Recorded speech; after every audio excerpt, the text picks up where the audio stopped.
The explosion rocked the Egyptian border town Taba, tearing through a tour bus filled with Christian Korean pilgrims headed for Israel. At least 3 South Koreans and their Egyptian driver were killed and a dozen others wounded. They were rushed to Egyptian hospitals. The tourists were en route from Cairo to Israel when the bomb went off as they were waiting at Israel's border for clearance. The border was closed immediately as rescue teams and security workers came to the area. No group has claimed responsibility for the act of terrorism, but there's speculation that the al-Qaeda-affiliated Ansar Beit al-Muqaddas is behind the attack.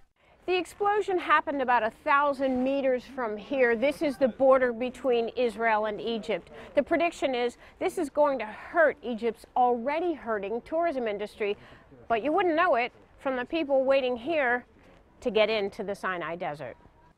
Hours later, as the borders reopened, tourists lined up to get into Egypt.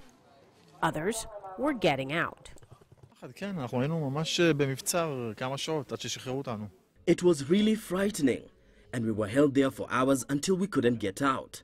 We understood it was a terrorist bombing. We won't go back. Never. We are traumatized. It was like an earthquake. We were in the casino and the Egyptians started running, and we understood immediately something had happened. Then they closed the doors and we couldn't leave.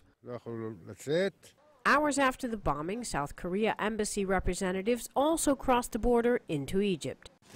And you're crossing to the Egyptian side because of the bus? Yes. Clearly shaken, they were not at liberty to speak with the media. This is the first terrorist attack against tourists to hit Egypt's Sinai Peninsula since President Mohamed Morsi was ousted last July. Intelligence sources say this may mark a turning point in the Sinai Desert area, already labeled as a stomping ground for heavily armed extremists.